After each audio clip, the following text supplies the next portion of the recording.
What's that? What are you doing? Lighting a candle. You're lighting a candle. Is this? What is You it? know Why? Serenity. That's why. Calm. Serenity now? Serenity now. Insanity later. Because we're talking about Meghan Markle again. So I'm keeping it, That's nice. festive. I have my support book here. This is my support book. Oh, there you go. Oval, written by Aaron. I snuggle with it when I feel like I'm going to freak out. So I light a candle and I snuggle with my oval book. And I feel better. Good. I'm glad it could help. Yeah, it does. It does. Also, by the way, somebody broke in my house the other day. I didn't tell you this. I grabbed the book, fucking one shot, knock him out. Multi-use, multi-purpose. Very nice. When you get a good chunk of novel right here, you know what I'm saying? It's also anti-theft. Hey, whatever makes you buy the book. It's fine. Yeah, let's just hope I don't burn any of the equipment down. Okay. We have a lot to talk about, Frankie C. Virginia Giuffre is back in the news. We talked about this last episode. We'll update you on the bizarre circumstances around her accident and also the restraining order that she has against her. Meghan Markle has flopped right out of the gate. What do you mean flopped? She released her line today, her lifestyle. I don't even know how to describe it to you. It's a lifestyle brand. All right, we'll get to it. It's jam. It's just jam in a jar. I don't get the big deal. Does she like? All right, we'll get to it. We'll talk about it. Yeah, well, there's lots. We'll remember the great Val Kilmer, who we lost this morning. Got the news. Not great. Elon's got a crazy NGO theory and the cuck stove, Frankie C. Wait until we get into cuck stove. Yes. Plus, we might throw in some other sort of topics and such. That's a podcast.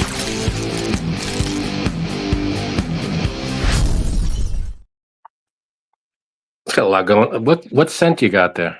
It's a great question. My Uncle Glory Hole, got me all these bougie candles. This is birchwood pine. Ooh. Yeah. Does it smell good? Oh, it's great. It's beautiful. Don't leave it on. Don't leave it burning when you leave the studio. I know. Don't you feel like you're just going to see a little flare up like right? You know what I feel is just the wall behind you. You're not even going to notice it. It's just everything behind you is just going to start going. And I'm going to have to interrupt what you're saying to tell you there's a fire behind. It's true. It could happen. So stay tuned. This could be a great episode. Yes. How long will it last? We'll see. Virginia Giuffre. Okay. So last episode, we talked about this. She had gotten into an accident with a bus in Australia, school bus, going 60 miles per hour. There were some reports that the school bus was going almost 100 miles per hour. So that's all we knew last episode. Yeah, that's all we knew last episode. Did a little bit more digging, right? More stories have come out on this. And it turns out that where she lives in Australia, she got into the accident with the bus. They called the police. Hey, we got into an accident. The cops go, is everybody okay? And they're like, I think everybody seems to be okay. And they're like, all right, well, call us if you need anything else. The cops never came. What? The cops never came to the scene of the accident.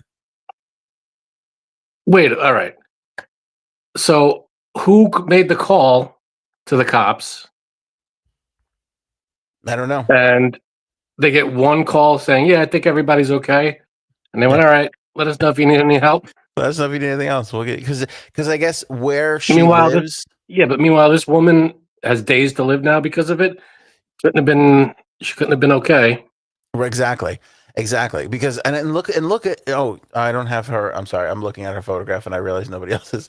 You look at her face because it's on the episode artwork. She's like not in good shape. Like she looks like. Does that look like the face of somebody who's okay? That looks like a hospital bed. You can see the background, right? Yeah. I mean, so an ambulance. Who said it in the comments here? Miss Justice. There was no ambulance. No ambulance. Nothing. So she just drove home. Drove whatever. Yeah. Drove to a hospital or something. Yeah, and then all of a sudden they were like, "Oh, you have kidney failure," like and you got like 4 days to live. That was 3 days ago. So it's like any minute now. And then so then this is what happens. She puts this photograph out on Instagram. Now, it was pretty jarring, and I think everybody who saw it was like, "Well, this is bizarre. Why would you put this on Instagram?" Her representative said, "Well, she meant to put it in a private Facebook group, I guess for her followers or supporters or support group or whatever it was. It wasn't meant to be released wide." But my thing is, if you put this in a Facebook group, somebody's going to put it out. And this is major news. She's a central figure in taking down Ghislaine Maxwell, Prince Andrew. Epstein was already dead by that time, but still, Epstein. So, is there any follow-up investigation coming from this? Yeah, so we found out because, again, she mentions in this thing about wishing to see her kids one more time. She hasn't seen her children in a while. She's getting separated from her husband, and her husband has a restraining order against her. And her publicist put out a statement that was basically like, the kids are estranged and, they're being lied to about her mom and all this weird drama stuff. They had another court date coming up, I think, next week with the husband, but I don't know if she's going to make it because, she's in some pretty bad shape. So my reaction, which sometimes people have told me, I've been known to, what they say, overreact. But I'm like, well, I've heard it. I don't think so, but I've heard it. But I'm like, there's no way you're never going to convince me that this was an accident. Like, I don't know who the school bus driver was. There were kids on the bus, supposedly. There's just what are the odds? That's a weird. I mean, I guess to get a school bus to do, if this was some kind of conspiracy or whatever, a setup. Yeah. A school bus is a with weird children thing. On it is a with weird children on it. Weapon. Yes, I agree. I mean, I guess it's one of those. Yeah, it's just so. That's the genius of it, I guess. That's the. No one would think that a school bus could be coerced. A school bus driver or something with kids could be coerced to do something. You don't know. Who the hell knows? Yeah, I don't know. But it's definitely a weird circumstance. I mean, and there's nothing they could do for this woman. I don't know. New kidneys. I mean, I feel like I know kidney transplants are like first come, first serve, and there's a list and whatever. But I think also it should be, well, this person has a day to go here. Can we get the next one? I mean, I understand that there's a hierarchy there. There's a waiting list. But when someone's got like seconds to go, yeah, I don't know. They should maybe get jumped up a little. It seems crazy, like when you think about all this woman has been through, and she got all that settlement money from Prince Andrew, and you think hopefully her story could be happily ever after. Now she's laid up in a bed, like you said, looking for some help, and I feel like she's all of it's over. Like, right? There was no more testimony or anything she was going to do. She was just living her life. Yeah. Ghislaine's in jail. Prince Andrew settled with her, and that was supposedly it. So this could have been just a weird coincidence of an accident. Could have been. Christella said she read somewhere that Virginia was not driving; she was a passenger. I'm not 100% sure. I didn't. I don't really. And that's the thing, because it's in Australia, so info is so sketchy to get. Like, it's hard to get. Like, once it's reported there, and then people have to confirm it and figure it out and get it. It takes like a day to get the news out to the rest of the world on what's going on. Not like that, putting it on a ship and. It's the internet, pal. We got instant news now. Wake up. It's right, but supposedly, because she's in such a remote area of Australia, it's like being in the middle of, I don't know, Wyoming. Like you ever go to Wyoming has the internet, I'm sure. I know they do, but if something happens in a town in Wyoming, it's going to take a day or two to get even to the internet. I guess so. It feels weird to say, but it's true. I don't know. And I don't know who the driver was. I don't know. We've gotten sketchy information. Again, we got all this from on Monday's episode, and I wasn't even comfortable with the amount of info we had then because it was so sketchy. And now we haven't gotten much more other than people have been able to find out. I think it was like People Magazine that found out the scoop about the separation and the restraining order and all that stuff. Well, then I feel like the only source that is actually saying, I mean, is she saying anything? She's speaking through a publicist, but only after the photo came out. Only after the photo. I mean, I'm sure she has details, right? Unless she does, about the accident and how it all went down and what happened afterwards. Yeah, I mean, but hasn't said a word. Because again, all you could do is call the publicist or manager, whoever she is. I don't know, and all you can do is get her information like that. I don't even know if they know what hospital she's in or what. No idea. No clue. So that's the latest. I mean, I think we're going to, obviously this probably is going to be a topic on Friday, and I don't know if we're going to be talking about this woman's death or not, but stay tuned because as always, if it has to do with Epstein, we have it. And we were one of the first on this one on Monday, and people, that the weird thing, nobody cares. Like nobody, it's not even making a blip with all the stuff going on in the news. Yeah, because with you know who. Tweedledum is fucking occupying the news 24/7. Yeah, so that's all anybody talks about. Now, Laura writes, Aunt Judge's guest Dave Matthews for one of the contestants on The Masked Singer tonight. I have to tell you something. I saw a clip of you watch The Masked Singer, don't you? You like that show? We saw the first couple seasons. We haven't watched it in years. Okay. I don't know how anybody's watching that show anymore. I saw a clip online. It wasn't bad. I don't know how if it's changed at all or what it goes through, like these different phases or whatever. But the first couple of seasons wasn't bad.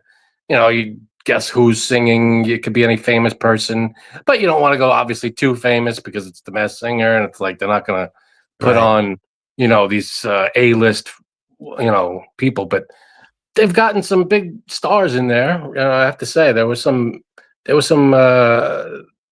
iconic people in there at some point here or another, but I don't know what it's turned into. If it's still any good. I mean, I get the luster of it those first couple seasons, but now at this point, it's like, who cares? I don't know. I just saw the I don't even know who's on the show anymore. Is it the blonde that we Jenny McCarthy? Jenny McCarthy. Yeah. Well, the original judges were Jenny McCarthy, Ken Jeong. Yeah, he's still on it, I think. Nick Cannon's hosting still. Nick Cannon is a host. Robin Thicke. Oh, yes. Yeah, that's it. And Nicole Scherzinger. 4 of them were the judges, I feel. So I watched, I don't know, it was a 60-second clip or 90 seconds. It comes on. And I watch it and I'm like, I can't believe the show is still here. So now I'm like 17 seconds in or whatever. And now I just the way they go back and forth with the guest, and I know who it is, and you don't know, and they're just like arguing about it, and I'm just like, pull the mask off the person, or like who cares? How can like the whole creative editing around keeping people engaged in between commercials is something I literally have zero time for anymore. Zero time for. It was like back in the day, they used to do it like the person would sing. And then they would show like a montage clip of like clues to the person's identity, and you'd be like, all right, maybe it's this person, maybe it was, and it'd be like, all right, it was kind of interesting. This was trivia for you. You were investigating this like it's like a trivia thing for you. Okay, I get it. So we're trying to figure it out. Oh, this could be it could be someone from a boy band, or it could be an actor, or it could be an actress. And you're like, oh, and they put clues in the clip package, and then the judges have their guesses and whatever, and then everybody has their guesses, and you don't know who it is. Are they a good singer? Are they not a good singer? It was somewhat entertaining in the beginning. I don't know what's changed. I don't know. I haven't watched it recently at all. I remember at one point, during the height of all the, I feel like it was right after. Maybe a few months after January 6th, Rudy Giuliani was one of the singers. Okay. And then they unmasked him, and Ken Jeong was like, "Fuck out. this," and he walked off the stage, which I fucking love. I do remember that. Yeah, so that was. I feel like that was like the last I really heard of anybody doing anything on that show. Yeah, I don't know I'm like, it's funny. I always say this, and then when my parents come to visit, we wound up watching like lame regular network TV, just because it's like you want to have something on, especially maybe the kids are staying up late. You want to have something like like confrontational or, any sort of sexual whatever to it, Right. So we always wind up putting something on like that. So I guess it still serves a purpose, but I don't know. When it's just me and Cuddles and we're watching TV, I have no patience for things like that. I just can't. I can't sit through that shit anymore. I gotta be honest, it's getting really bad, Frank. Even Instagram and TikTok scrolling, if you don't get to the point in 15 seconds, I've got to bail. I can't sit with you anymore. Yeah. I'll believe I'm that way with radio. Like, I know, and you and I have been in the radio business for a long time, and if I ran a radio station, I would have a strict 15-second commercial rule. Your commercial has to be 15 seconds or it's not going on the air. I'm not sitting through 60 seconds of your bullshit. If you can't get the message across in 15 seconds, I don't know what you're even doing. Yeah. So this, I immediately plug my phone in when I get in the car, and I'm on to Spotify, or like I'll put on, I like listening to the Dave Matthews channel on Sirius. That's my jam right there. No. Oh, I love it. And so I'm like, as soon as my phone gets plugged in, it starts like it automatically, it's set to run and start playing whatever's I was playing last on my phone. So I rarely ever hear the real radio anymore.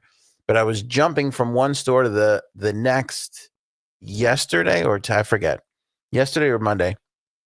And I heard a commercial, and it was this woman, it's a local Long Island commercial. And it's this woman that's like, come to the blah, blah, blah funeral home, where we've been serving the community for over 30 years. And our head undertaker has been nominated to the National Undertakers. And I'm like, what the fuck is this woman talking about? And why does anybody care? Why are you running radio commercials if you're a funeral home? Like, that's one business that you literally do not have to do advertising for. You just don't. There's, and listen, in your city, there might be hundreds of funeral homes. Where Frank and I live, like every town has their funeral home. Maybe there's a second, and that is it. There's not like there's tons. Well, maybe Frank, because Frank lives in a more populated area than I do. But out here where the radio station serves, it's like there's not, you're going to the one in your town. You're not going, maybe we should go 7 towns over to that nicer funeral home, That's kind of true. And I feel like that's a business. It's not going anywhere. Exactly. You're not going to run out of customers. And look, it's one thing if you're like a plumber and you were like nominated for National Plumber of the Year, or you're on the Plumbers Council or something impressive like that. But the Undertaker thing, it's like it doesn't matter. Best Undertaker ever. I mean, some people, I guess that would comfort some people. I don't know. It was just so, like you said, 15 seconds, and I was somebody should put this woman on that. Forget the address. If I want to go to your business and buy what you're selling, you better have an online presence. That's the only way. I'm looking you up. You have to, like, come to John's hardware store. Located at blah blah. No. Don't locate it at. I don't want located at. I don't want. We sell mowers. We sell garbage. It's like, just, you're a hardware store. I got that. We sell everything a hardware store sells. Right. Here's our website. Hardware store website. Affordable. Will beat whatever price out. That's it. You're right. I don't need the bells and whistles. I know what you do. You're a hardware store. All right. If you want to say something like gigantic hardware, we're the size of a block. We're huge. We could compete with any of the other guys. Come down to blah, blah, blah. Just in and out in 15 seconds. I don't know what this 60-second bullshit, like, I can't, it's an eternity on the radio. It's 60 seconds. Yeah. Nobody's listening to that. Did you know that they have hammers there, though? Oh well, if they have hammers, then I'm gonna go down there, check it out. Snow shovels. I like when like it was. I remember when it was a winter, they'd be like, we're only gonna run the hardware store spots if the snowstorm happens, and then we'll run the spots that they have snow shovels. And I'm like, I get the logic behind it, but you don't need to advertise. If we're panicking and it's snowing, we're gonna go to the hardware store and get a snow shovel. Like we'll find the shovels. We're gonna find them. We're not gonna roam around the seat. Although I think actually CVS does start throwing shovels around when it does. I mean, I get it. If you want to throw in a quick, get your snow shovels at blah blah blah blah blah. Look online at bobshardware.com. Bobshardware.com. That's all you need. You'll see us, check out all our inventory. Bobshardware.com, where everything's on sale. Boom. That's all, that's going to, I don't need we got screwdrivers and drills. Yeah, I got it. I know what you sell. I mean, I get the longer you're on the air, the more, and if we're paying attention, the more it's going to drill into our brain. But by that time, I'm not going to listen to the second commercial. I'm gone already. I agree.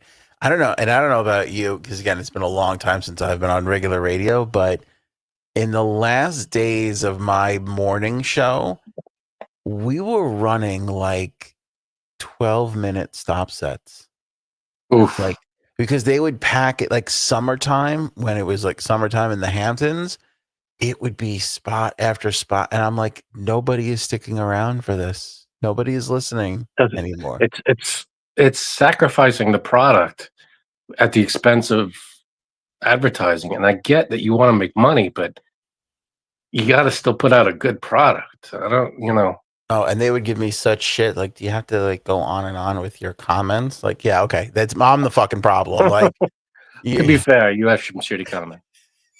If fucking 24 minutes in an hour of commercials, and I'm the issue. Can you shut up so we can get some more commercials on the app, please? Yeah, I would give you more information on what's happening, but we have to get to John's hardware spot. So, yeah, because if you didn't know what a hardware store sells, here's 60 seconds on what they sell. Yeah. He's got screwdrivers now. He's got new screwdrivers. It's gonna be. Oh, speaking of, wait till we get to cock stove. I got a big. I don't even know. I can't imagine what this would be. Yeah, I'm picturing one of those. What are they called? Those little stoves that like you'd have in a dorm room. Like a hot plate. A hot plate. That's what I'm picturing. That to me is a cook stove. That's not bad. That's pretty good. Yeah, that's pretty good. That is a cook stove. Right. All right. So Meghan Markle released her lifestyle brand. Her lifestyle brand. I can't help it. Like, you go lifestyle brand, you think of Gwyneth Paltrow. It's candles. It's like, actually, I don't know what outside of the candle. I don't know what that is. But I think like creams and lotions and shit and stuff to make you feel good and smell good and whatever good. Yeah, it's stuff to make health and happiness products. Right. And I think her name is Joanne or Joanna Gaines, the one on I forget what channel, but she had like plates and kitchen decor and like all this like classy. She's in Target, that one. Everything looks like, every time I see her shit, I'm like, fuck, I wish I had nice shit like that. Like, I wish I had like everything she designs, that woman is just so perfect. I'm a big fan. I don't even know where she is or what show she's on now. I don't know. But she used to have her husband who was obnoxious, and then he would like fix things and she would come in and decorate it. It was beautiful. Anyway, so we're waiting for this lifestyle brand, and it turns out it's fucking jam. It's jars of jam. Could that legally? I mean, I feel like we need to narrow down lifestyle. Yeah. If it's jam, it goes in the food category. That's not lifestyle. Right. Because I'll tell you why they call it lifestyle, because nobody knows what this is, because it's fucking bullshit. It's all bullshit. Call it lifestyle. What's the name of the jam? You know, as well as I do, there's a person in the executive offices somewhere at Netflix or whatever fucking company is backing this, and they're like, they got their little fucking thing in their pen. So what is she selling anyway? And somebody in the other side of that table is like, it's a lifestyle brand. And like, got it, lifestyle brand. But what are the products going to be? It's going to be products for the modern day mom. Oh, okay. That's good. Modern day mom. But as far as like what people will be able to buy, what is that? Well, it's a lifestyle brand. There's no answer. So nobody got an answer for months until I bet the she word was like, artisanal was thrown around. oh my God. Well, okay. I'm glad you said that because so she put the stuff on sale right here. Let me show. So they got an Instagram page. All right. Is it more than one thing, or is it just all jam? Well, hold on. There's a picture of it. No, I think there was tea. I think there was a tea bag in one of the. I don't even know. Look, She makes her own tea. Well, she puts the leaves together. Because you have to choose what kind of leaves go in the tea bag. So I think she made those choices. I don't know. I'm not 100%. I'm not 100% sure. This is the tea commercial. It's her holding a fucking teacup. So, all right, I might be naive about the tea making industry. Okay, here it is. Okay. Oh, go ahead. Sorry. No, but in order to make tea, I feel like you have to grow. Is it just tea leaves? Or is there other shit you throw in there? I mean, is she growing all this stuff on her property? Does she have like a farm that she bought with all this stuff going on? No. What is this then? Is she packaging this in her kitchen, and I'm buying Meghan Markle homemade fucking tea bags? Is that what this is? That's it. Yeah, that's it. That's basically it. I don't know if there's a farm as much as there's a food processing plant involved. I'm pretty sure one of those is involved. Not a farm, though. I don't think a farm. All right, so there is an actual team of people doing this. It's not just her in her kitchen. Correct. Yeah, correct. Yeah. I don't even know where to start. All right, so here's what she's selling. It's the jam. I believe it's honey, tea, a crepe mix, and shortbread cookies. Shortbread cookie mix, not cookies. All right. Well, that's something. It's more than jam. You're right. It's not nothing. There are things there that you could say is something. There's things. Yeah. Let me start with some of the issues that I have. Is there a name for the line, the product line? Excellent question. Like what's the name of the goop? Yes, excellent question. I'm glad you asked that. The name is called As Ever, which was not the original name, which caused everybody quite a bit of stress because she changed the name at the very last second. I'm sure that's some kind of phrase or something everybody who would watch her knows or something. Good question. Can anybody answer that? Because I can. I certainly can. The original name of the brand was going to be American Riviera Orchard, which is so stupid. Kind of confusing. American Riviera or Goop is a brand. Okay. Yeah. That has flow to it. Netflix is a brand. OxyClean. What is OxyClean? I don't know, but it sounds pretty serious. Like you're going to get some things cleaned. It's going to, American Riviera Orchard. Well, she changed it. Good thing she changed it. As ever. As ever. It's as good as ever. I don't even know. Is that part of the? I don't even get it. As ever. I remember As If was a thing. Sure was. Now I bet there's got to be a website and a About Us page. Oh, good question, my friend. Let's see if there's a website. Let's see. Hold on. Here's our mission statement, kind of a thing. Yep, as ever. Our mission statement: to sell you a bunch of stuff you can get anywhere else. By the way, can you look up, see if we can grab Ass Ever? Because I would love to grab. Oh, for those people who just misspell it, I want to get Ass Ever. That's probably taken. Yeah, raspberry spread. So you mean jam, right? Because it's artisanal. Is it jam or is it jelly? In my lifestyle, in my Duchess of Sussex world, we have spreads, not jams. Jams seem a little harsh. This is a spread. I wonder if she did she come up with these recipes? I doubt it. Right? It's not like she says, "I'm going to take these raspberries, mush them together with I don't know sugar or whatever the hell. I don't know how you make jam, and this is my recipe." A little water is involved, but that's really water. That's You've discovered jam, my friend. You've made. I mean, she's literally selling the only product you can sell more simple than jam is ice. That is it. That is as far as the stripped down basics you could go. And I don't know, man. Ice you got to keep frozen. That's not easy. I'm just saying the recipe requires one thing. Jam requires 3 things. There's not, it's not. I guess. And what could be the best damn jam ever? No, impossible. I'm pretty sure they open a jar of Schmuckers and just spoon it in. Damn it. Put her thing on top. Yeah, exactly. So before we get into the meat of this, a couple things, because what started this was everybody and their mother.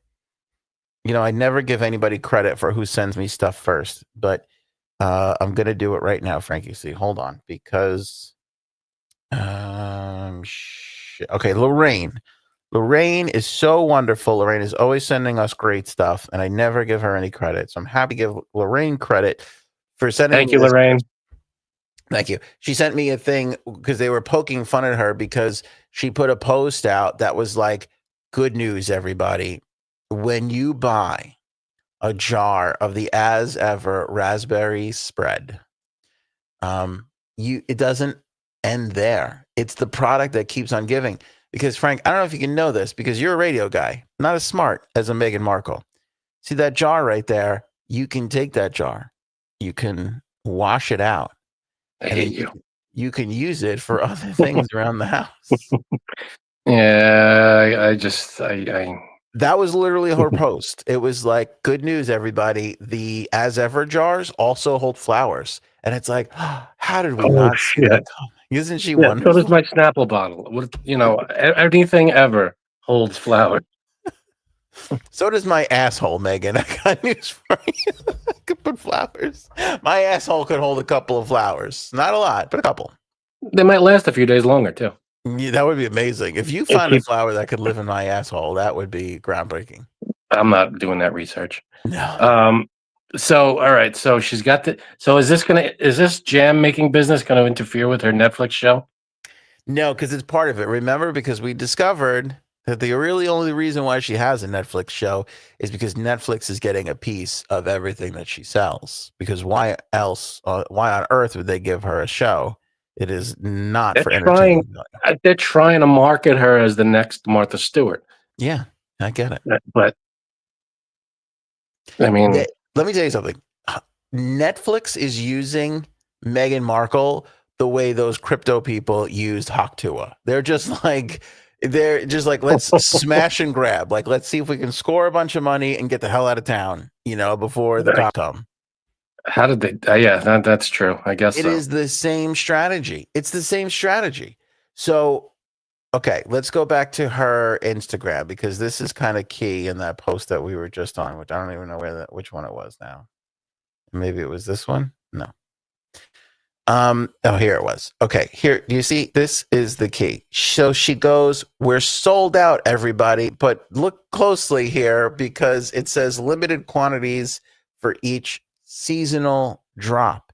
So this is not even a real product line. Here's a few things that we've culled together and we'll sell them until they sell out. And then, I don't know, we'll figure out something else next. So She literally bought a bunch of jam, put a label on it, put it up for sale, sold out. I don't know. How many units do you think she sold? Could be 500 million, could be 100. Yeah. And she's celebrating this like it's a massive victory. And it's 2 mixes, tea, honey, and jam. That's all it fucking is. I feel like this was the first anybody's ever heard of it. And how did it sell out already in the first post? Like, who knew about it enough to sell out before she even posted it? The sickos that think that she is the next Martha Stewart. Because this is what I've learned about society. There is somebody out there for everybody. Not even just in relationships. Like, they're like, okay, when we first started talking about this, these posts, those episodes, the clips and everything really blew up. And you can see it in the arc. in the beginning, as it's blowing up, everybody's like, oh my God, this is hysterical. This is such a joke. This is ridiculous. This is so stupid. Who gives her a show? And then as it continues to get bigger, it comes back around again to people who are like, why are these guys picking on her? And why are they some woman goes, two white men picking on the black girl racist much? I was cackling when I read that. What the hell? I was cackling. Just that leap of here's two white males talking about Meghan Markle and they must be racist. I'm like, you are fucking hilarious. Now. I swear to you, these are the things. But my point is that it gets to such a place in popularity that people just go, "Oh, I have to oppose this view." I can't. I understand. Yeah, people. Hey, if people like it, they like it. I don't give a shit. But we're allowed to criticize. I care. No, I care. People should not like this. This is not. Right. I wonder how much all this stuff sells for or sold for. Oh, I don't know. Great question. I don't know if it was. I don't even know if prices were on the site. There's a cart here. Oh, let's see. Let's see what happens when I click on shop. Explore the. Oh, here's what's okay. Here's what's hilarious. Hilarious. When you click on the jam, it literally says raspberry spread in keepsake packaging. She is like, let's double down on the fact that you can keep the glass jar. Like nobody ever thought. Oh my God. If I could keep this glass jar if I wanted to. If I was Smuckers, if I was in the marketing department at Smuckers right now, I would be changing everything to keepsake packaging. I would just take that and run with it and be like, we were the first ones. And by the way, we're not sold out. You can still get our jam. And also, by the way, we're pretty sure that's our jam in the fucking small bottle. You know? That's possible. Yeah. It's unbelievable. All right, let's see what the ingredients are. What's the price? Was there a price or is it just say sold out or something? Oh, it just says sold out now. I don't know. Limit 2 per person, it says. Could you imagine somebody was upset that they could only buy 2 of these fucking things? It's fucked up. Frank, it's like, and I sit there and I go, who are these people that are buying the Haktua coin? These are the same people. These are the same people. Because what are you going to do with the Haktua coin? That Haktua coin is going to be worth millions one day. Holy shit. Holy shit. I can't imagine. They let her off the hook, by the way, Haktua. They said they're not going to I don't know the whole story with that. I don't know how that worked and how she screwed anybody. Yeah, I think she definitely flipped and sold out the people that got her involved with it because there's no way they would let her walk like that. All right, let's see here. Elegant hors d'oeuvres. Drizzle over small bites of puff pastry topped with brie cheese and a sprig of thyme for chic entertaining. Ooh. You think they just come around and try and create...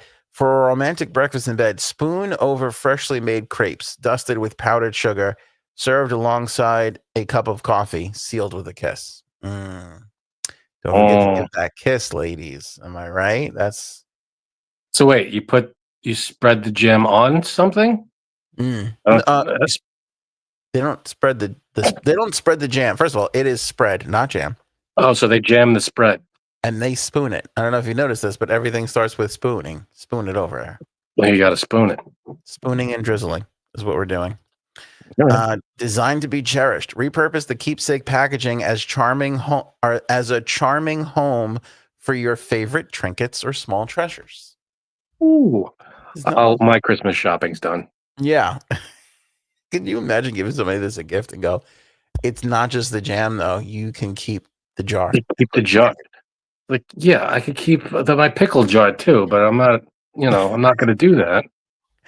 If somebody said that to somebody else, they'd be like, we've got to get Jim help. Jim thinks he gave 2 gifts here. This is fucking crazy. This is the jar of jam, and he thinks I'm going to keep the jar. Yeah. And it's going to be like my new thing. I just have jam jars all over my house. Oh, she also makes flour sprinkles. What is that? I'm assuming just... Oh, sprinkles in the shape of flowers? No. Tiny, vibrant, edible flower petals that act as confetti. They're acting as confetti. Oh, it's edible flower petals. Okay, I got it. You know what it is, Frank? Because sometimes flowers, when they get older, they want to be a flower, but sometimes flowers want to act and they want to express themselves emotionally. And now they get to be confetti. Thanks to Meghan. Then flower needs to join a small theater group and spread its wings or petals or spread. I don't know. Or spread, yeah. Oh my God. It's a nice website, though. It is nice. These as ever flour sprinkles are just as easy as a dash of salt, but with a dash of beauty. Too many dashes. Who is falling for this? I mean, honestly. I'll give her originality on that. You don't see flower petals, edible flowers. You can't really you don't see them anywhere. And that's not a terrible idea. I just can't wait the first person that gets some foodborne illness from this shoddy making. And I'll tell you why. Hang on. Do you want to should we dare to go to the about section? Well, okay. Quickly. As ever is more than a brand. I love people who launch brands go, this is more than a brand. Is it? Because I'm pretty sure all you could be is a brand. That's really all you could be. It's like that old Seinfeld joke. You see these people drinking soda and there's soda, and they're jumping around and there's people spiking volleyballs and you're sitting there drinking the same thing going, I don't know, I must not have shaken mine or put ice in it or something. I don't know.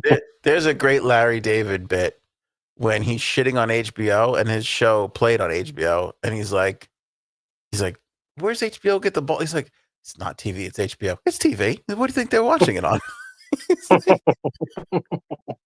I gotta tell you though, Erin and I were talking about HBO the other day, and remember the old days when a new movie or something would premiere, and you'd get that. Remember the intro music for HBO? Oh, classic, yeah.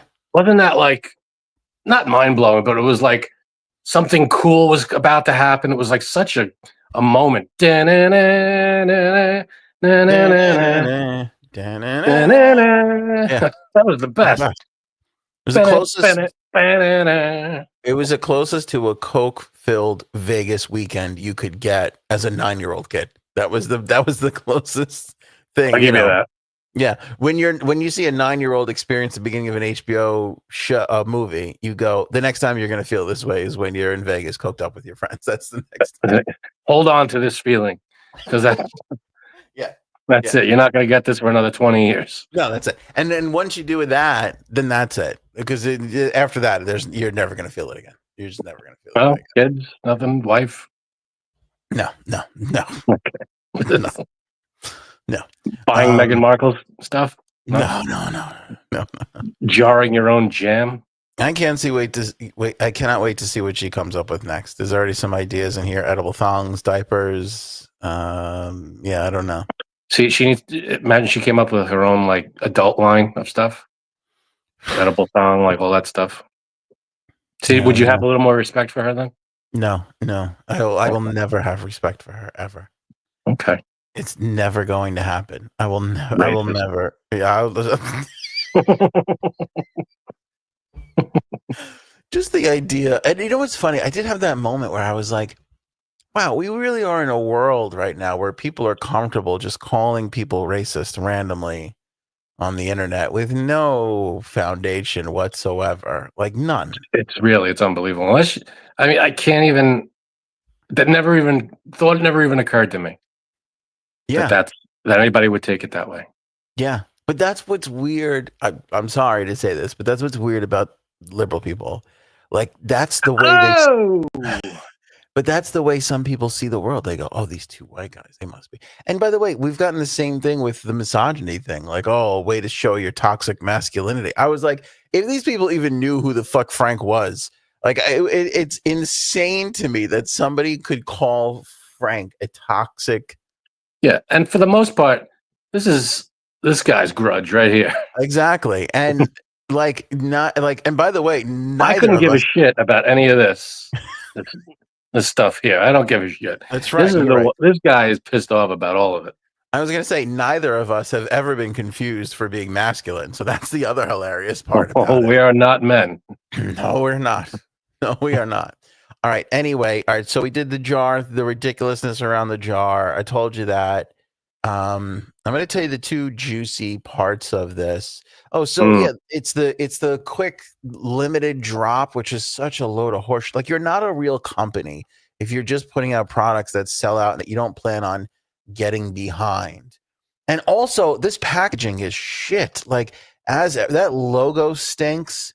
It does it. I don't even know what it means. You said, all right, here's the challenge. Say one. This is like one of those presidential debates where there's the inevitable question of, can you say something positive about the opponent?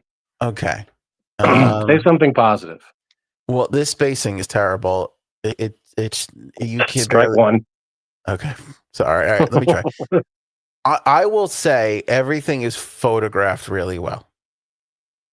Okay.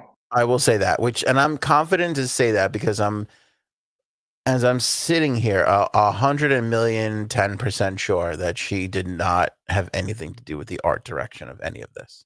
This is a professional photographer who has come in and taken these photos, despite whatever probably she said. Like I just picture the photographer, and she's like, "Maybe we'll do it this way," and they're like, "Oh yeah, no, that's great, Meghan." And then they tell her to stand and tell her to do whatever she's supposed to do. I like how you turned the whole positive thing into another Meghan bashing thing. Does it say something positive? Great photography. And then I bet you Meghan just shit all over, tried to get her bullshit onto the thing. You couldn't just leave a positive right there. Yeah, I don't know. No, I couldn't do it. No, I can't. Okay, I'll tell you why. There's two things here. So she's trying to push this brand, right? Mm-hmm. And she invited a New York Times reporter to come in because she has to promote. Because despite her Instagram reach and the Netflix show, nobody's going to give a shit about this. Like, honestly, nobody. This is going to be by the way, mark my words. This is going to be a massive failure. We spent 20 minutes talking about it. And we're probably the only ones. Because there's no way we're talking about her company 20 years from now. There's no way. All right. She has a reporter come in her house. She tells the reporter, "I will grant you an interview. No photographs. You cannot take any photographs." Okay. Now, she's pushing a lifestyle brand. You would think it would be nice to show her lifestyle, maybe. But because she doesn't have control over it, she can't. Like, this used to drive me crazy. This is another radio thing. People would call, right? They would call me. They go, "We want to do a story on you." I'd say, "Okay." I would go to the higher ups and I would say, "So-and-so wants to do a story." "Well, they can't do this and they can't do that and they can't do this." Well, they're not going to do the story if I'm going to tell them all the things that they can't fucking do. You know, they do the story or they don't do this. Do you want the publicity or do you not want the publicity? And then I used to have to sit there. Well, why don't they want to talk about like all the music we put? I'm like, because that's not special. I'm like, because nobody gives a fuck about, because Spotify, a computer can do what you do, right? Computer can't do what we do. Now they can, but this was pre-AI shit. But it would drive me crazy. Like, you don't understand how reporters work. They don't want to be told what to do. Very rarely can you put a condition on something in order to get an interview. And the condition that she put on was no photographs. But the reporter said, "Well, I understand you not wanting a photograph of your house to be out there. I understand that. But inside the house?" And she was like, "No, not even inside the house." Why won't you let a photograph inside your house? Like you're cutting off half of what the reporter has to offer their readers. When was the last time you read an article that did not have a photograph attached to it? It's a good point. So why the restriction on the photography inside the home? Because then you can't control what she takes a photo of. You know what I mean? So she just wouldn't let her take any photographs. Well, what are you hiding? Don't give me the security bullshit, because you can see Google Earth. That was what was hilarious about it. She was, I guess, under the excuse that she doesn't want anybody to see a picture of her house. And every article that mentioned this story had a Google Earth photo of her house. Dope. And I'm telling you, it's because you don't want to fuck around with the editors of these papers and these websites, because you shut them out. Like, you put a restriction on what they can do or say. And then they go, "All right, well, then we'll just put a fucking Google Earth image of your fucking house out." And that's what they did. So that was one part. The second part of this is somebody inside Netflix who's running with all of this said that this whole release has been a nightmare, up to and including the fact that she changed the name to As Ever from American Riviera Orchard, which I don't know why she strayed from that. That's just great. That's just like saying the snuffleupagus, slide. I mean, it doesn't even roll off the tongue remotely close to comfortably. American Riviera Orchard. Like, none of that makes any fucking sense. So that was a good move. She changed it from that. Okay, there's your positive. Okay, I'll give her that. She went from the shittiest name I've ever heard to a slightly less shittier name. Okay, she definitely did that.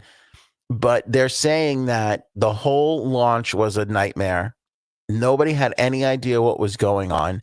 Netflix is a partner in this. They're supposed to get a piece of it. I don't know if that necessarily happened the right way. And Meghan Markle made her entire team sign an NDA just to work on this project. So everybody who worked on the As Ever lifestyle brand had to sign an NDA so that they couldn't disclose where her products were being produced. That's sketchy. No shit. Because if you're taking Schmucker's jam and spooning it or drizzling it into a smaller jar, that's not something that you want to come out. Well, not only that, I mean, certain restrictions, FDA stuff, like if you're dealing with food, I mean, you gotta, like, where is it being made? Like, I don't know. Are you importing it? Is it coming from, is it an American made product? Is it coming from another country? Which is great. Just why not tell us? Yeah. I have no idea. Why, right? Why not tell? And if you're supposed to be this cutting edge lifestyle brand, these are some of the most important things: farm to table, organic, right? Local. Like, these are the things that strike a pride chord with people. I mean, how many times are you like, and then, oh, it's made right here in your own neighborhood, and there's kind of like, okay, all right, yeah, okay. Like, I'll pay more for fucking strawberries and shit if it's from the farmer down the block, because I want the farm to fucking be there for me, in 10 years. And hey, if she's getting them from whatever country, fine, but tell us that. Why not say it? Like, what's it gonna? What's the risk you're running by saying product comes from, Mexico or Canada or wherever the fuck? I'll tell you what the risk is, because it's the worst place ever. I don't know where that is, but whatever it is the worst. It's probably a kid's made in Mar-a-Lago in North Korea. I was going to say, just somewhere, just the worst. Yeah, but whatever. It's the worst thing you could think of. That's where she's getting it from. That's where she's getting it from. Made under Donald Trump's toupee. She can. I think that's part of the flower confetti or whatever the fuck she called it. Whatever. Throw us a little Donald Trump orange in there. She can't do anything genuine or decent, and this is right along with that. Don't you have to? No, I guess you don't have to put on the packaging where it's made. I guess you don't have to. Gotta put the ingredients, though, I'm sure. You got to put the ingredients, although I'm not even sure the deal on that, because I know if you produce under a certain amount, you don't have to disclose like everything, but I don't know. It's $9 for fucking like, I mean, and by the way, all like these are products that, jams and candles and shit like that. Like, these are mass produced. Like, do you know how many brands there are out there that they just buy them all from the same place? Just slap a different label on it. Yeah. I saw somebody I was involved with was like trying to figure out a candle company. And there are literally like 5 companies that just make all the candles. Because you know how hard it is to make a like, it's not like, oh, we're just going to make candle, because you got to make thousands a day to break even and get a profit and make it work. And you need the proper equipment to do all that kind of, like, everybody can start their own little candle company and sell it and stuff like that. But if you want to be a major player, like regionally or whatever, like, you've got to produce candles, a lot of them.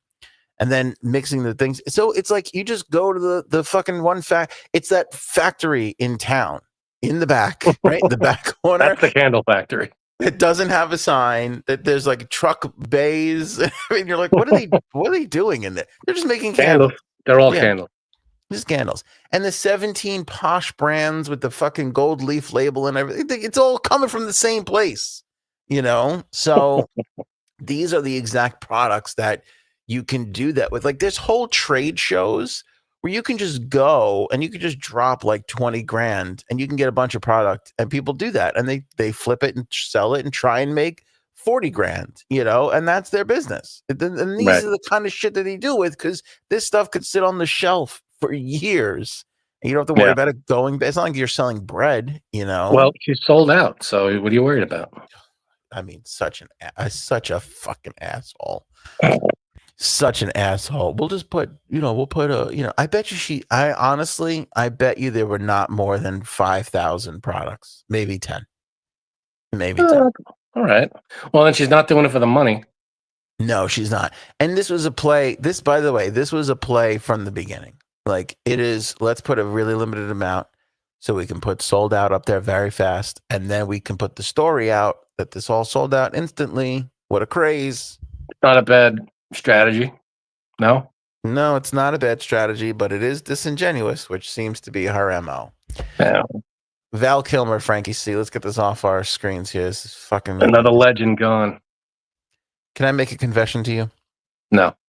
Okay. Yeah, all right. I thought Val Kilmer was already dead. I don't know why. What? I think it was right around the time of Top Gun, and when we knew the cancer came back or wasn't good, or if there was some story that he wasn't okay. Yeah, I remember that. Top Gun came out, the new one, Maverick. He was in that. And yeah, that was, I think, the last thing he did, I think. And yeah, it wasn't good after that, but yeah, he was still around. I mean, and then pneumonia. This was just pneumonia got him. There wasn't even cancer or anything. Oh, was it the pneumonia? This was the last Instagram post that he put out. Which, to be honest, he looks better in this post than he did in Top Gun. Yes. Look at him. He looks way better in this post. I don't know what room that is. It's a big padded room. It is a really big padded room. I don't get that, but whatever. And he puts the Batman thing on, and he's having fun. Apparently, that's the mask from the movie. Which is How is that the mask from the movie? It's all gray because it's the paint has worn off it. I Really? don't know. Somebody told me that was that they pulled out one of them. I'm sure there's 90 of them when you're filming a Batman movie, but one of them that was the actual. Oh, that's pretty cool then.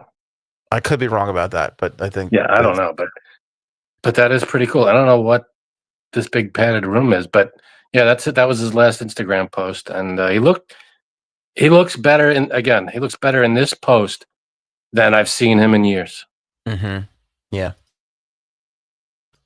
This room, by the way, is where Meghan Markle belongs. This is where she belongs. It's big mattress room. What the hell? That's where you put crazy people, you know? Yeah. Yeah, I don't know what all these things are, but love Val Kilmer. Who doesn't? Well, yeah, that was great in all these movies. Let's see, what do you got?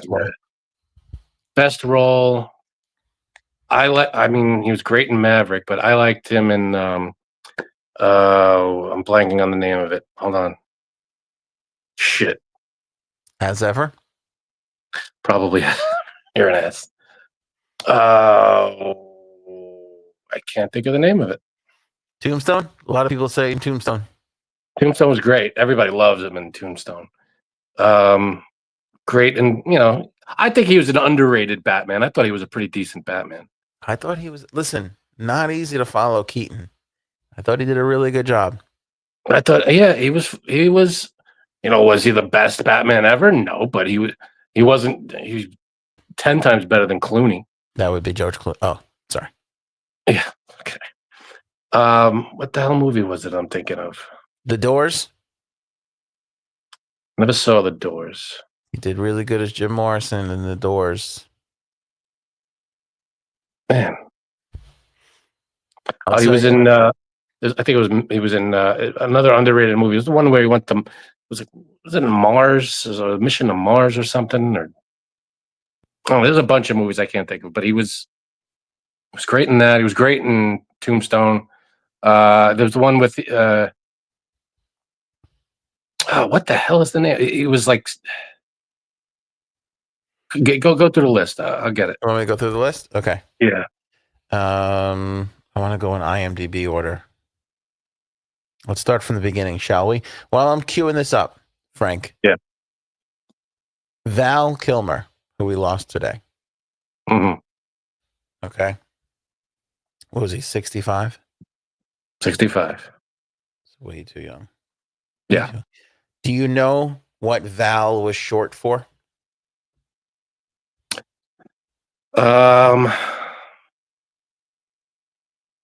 Val, I will say, was short for. No, I don't know what Val was short for. You're correct. It wasn't short for anything. His name was literally Val. There you go.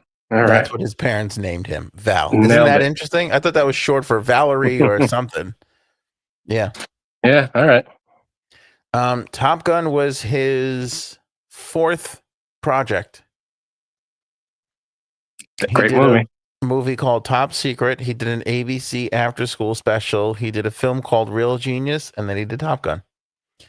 All right. Murderers in the Rue Morgue. The Man Who Broke 1,000 Chains. Let me know when I get to you the thing you're thinking of. Willow. Yeah.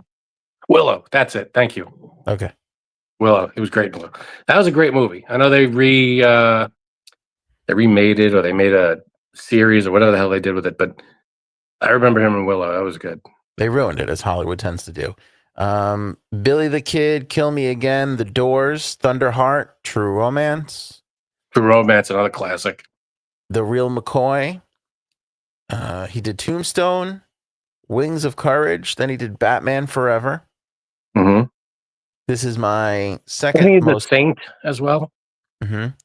But my second most favorite Val Kilmer role. He was in Heat, which I just watched 2 nights ago. Heat was really good. Heat is so good. You know, they're thinking of doing a sequel.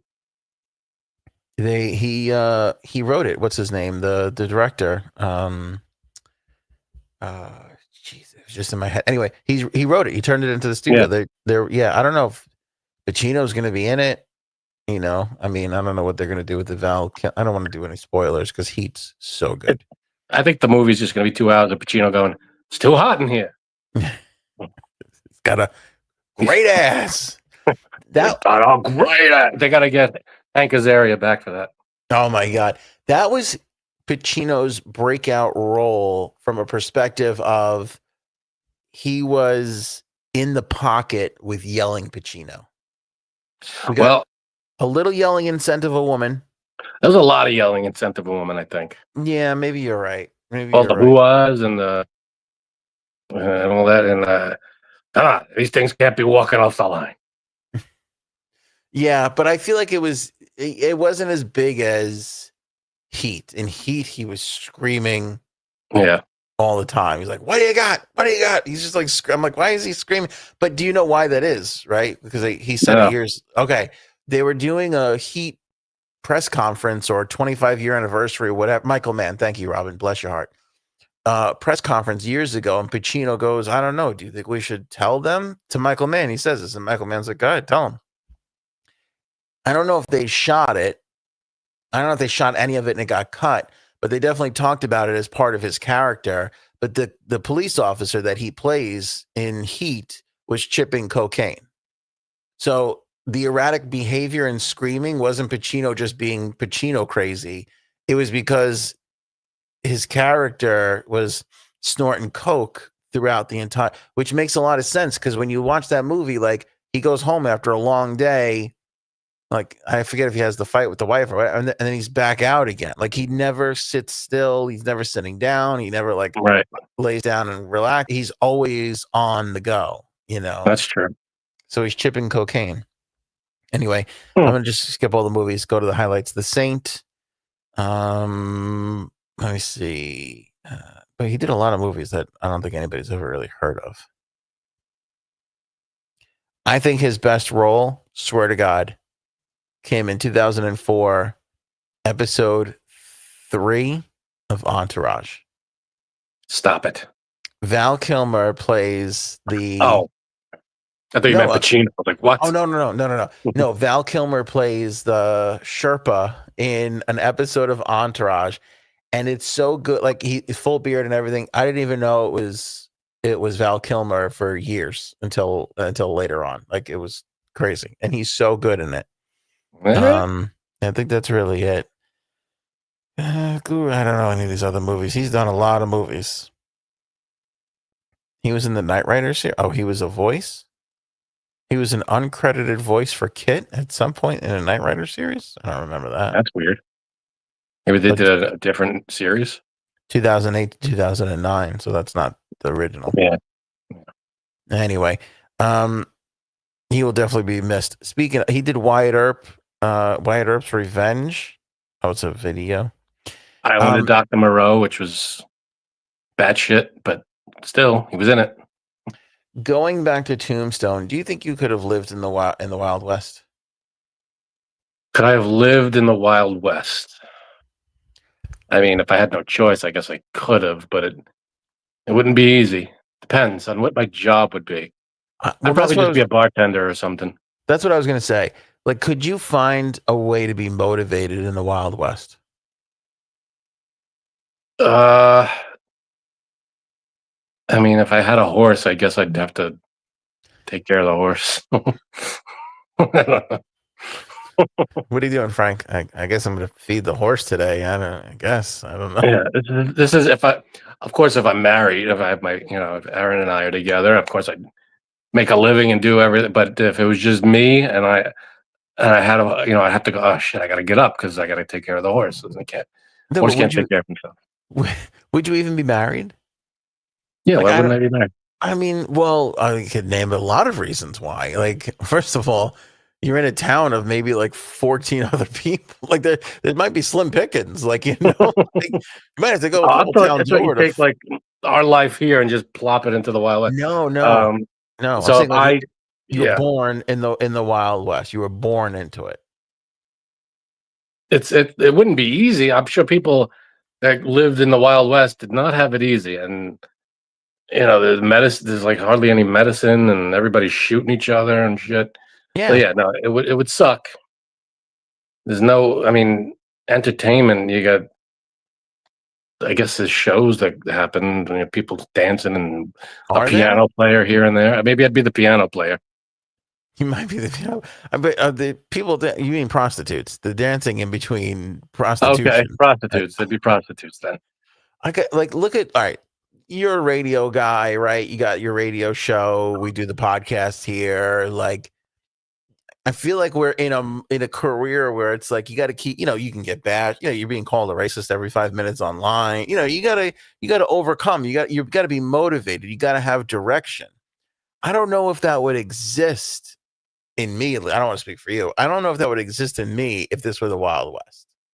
Well, that's well, you don't know because we grew up with radio. We grew up with this stuff, so we got influenced by it. If it doesn't exist, of course, you're not going to have that seed planted in you of entertainment and being a showman and being on. But not even that. Like, we also grew up with, you got to be better than mom and dad, right? Like, our parents raised us to surpass them. Like, hey, you got to go to college. You got to go to, you got to study hard in school, get a good job, get a degree. All this stuff was always motivation for, to get better, higher, more, I don't know. I think that was motivation for that back then. It's just, a few generations went by where it was help with the farm or help build this fucking saloon. I don't know. I mean, what the fuck else was there to do? Help build this saloon. We're going to take this 5-building town and turn it into a 6-building town. Damn it. By the end of next year. Yeah. You could have been the town cuck chair maker, Frank. All right. That's not bad. That's a gig. What are you building there, Frank? Extra chair for the bed? Yeah. I call it the cuck chair. It's great. I don't know where I would get it's like these Wild West. They're in the middle of the desert, and somehow they have all this wood to like build shit. Mm. I don't. I mean, I'm sure there's trains that go through there, but yeah, I don't know. I don't know if I would be. I think I would be a drunk. You know, That's a living. Like, I mean, you watch drunk. You watch any Western movie, there's a saloon, right? Everybody's in the saloon drinking. Yeah, nothing else to do. They're getting prostitutes up in the room. They're playing poker. They're playing cards. I'd be a professional poker player. I'd be terrible, but I'd be a professional poker player. Yeah. I don't know. I'd get up and go, I don't know what time I'm going to start drinking today, but it's going to be soon. Or I'd be the guy that works at like the fair that goes to town to town that like, I don't know. I'd either run a game or I'd paint your picture or something. P.T. Barnum? Oh, you'd be like doing artwork? Yeah, I'd paint your portrait. I'd draw your portrait or something. I'd be like a caricaturist. Yeah, well, not everybody has those talents. So some of us are just going to get drunk all day and try and get $5 for a prostitute that night. That's fine too. Whatever you got to do to get by, to get through your miserable Wild West day. Yeah. Elon's on his way out. He's only got a couple of days left, 30 days or so, another month, whatever, on Doge. Oh, but he was doing so well. But he's explaining, you know, he was going into this NGO stuff, this non-government organization. Uh-huh. The theory that he's building is, you know, all this money was given to U.S. aid to dole out to organizations, and then they were just doling out all this money. And his little theory is, you know, you have these politicians, and this is true. This is undisputed. How many politicians come into office and maybe they got $100,000 in the bank, or, you know, whatever. Maybe they're maybe they got $1 million in there or whatever. And then by the time they leave, they got like 30 million. Their net worth is like 30 million all of a sudden.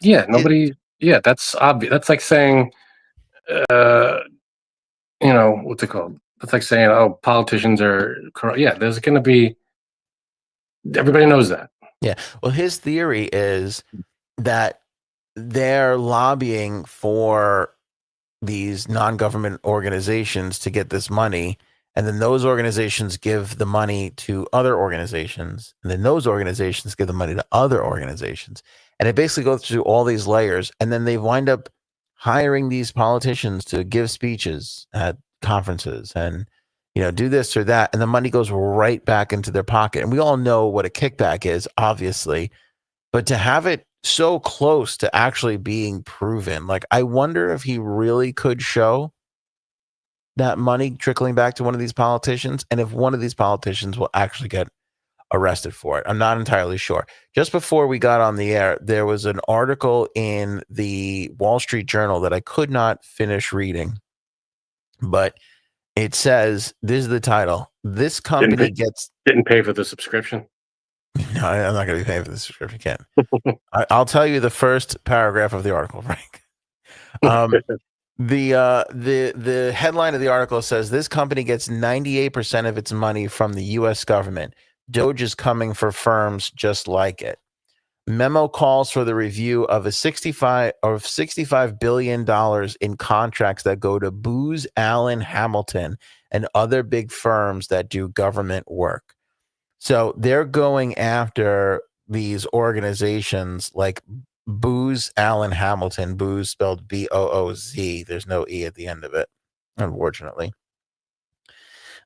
Where these, again, 98% of what this company brings in comes directly from our government, meaning if we turn that faucet off, they would not be able to function without us propping up a company like this.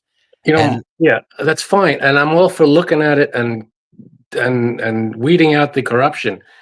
But he makes $8 million a day through the government, Musk. He makes $8 million a day through the government.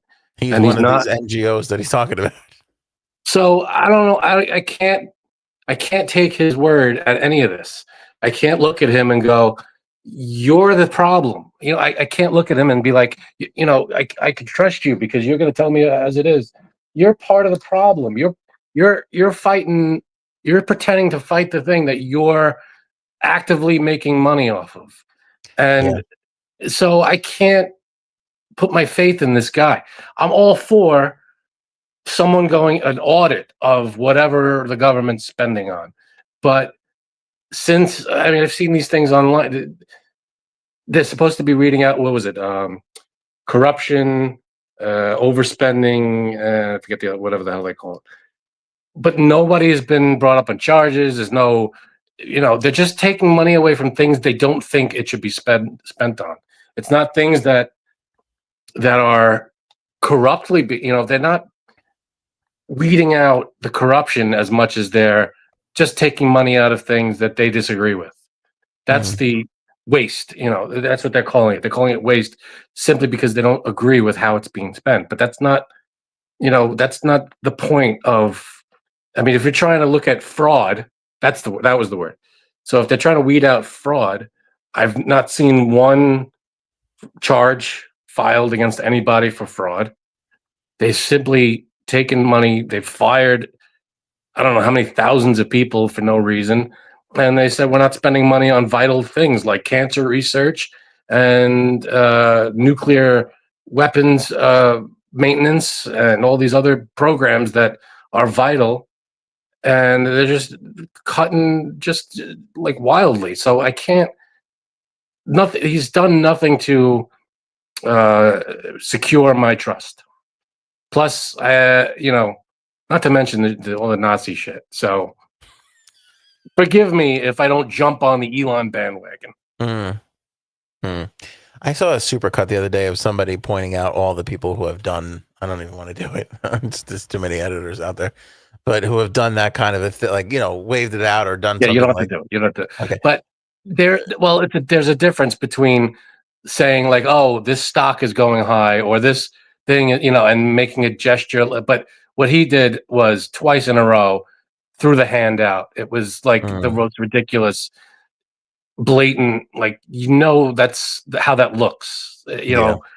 That's what it was. And it's so blatant. And it's like, there are stills of people holding their hand out, and it's like out of context. They're not doing a Nazi salute. They're doing like, oh, they're waving to someone in a corner or something, or they go, this was, he beat his chest and then threw his arm up. It's like, he wasn't gesturing for in some way of showing some other thing.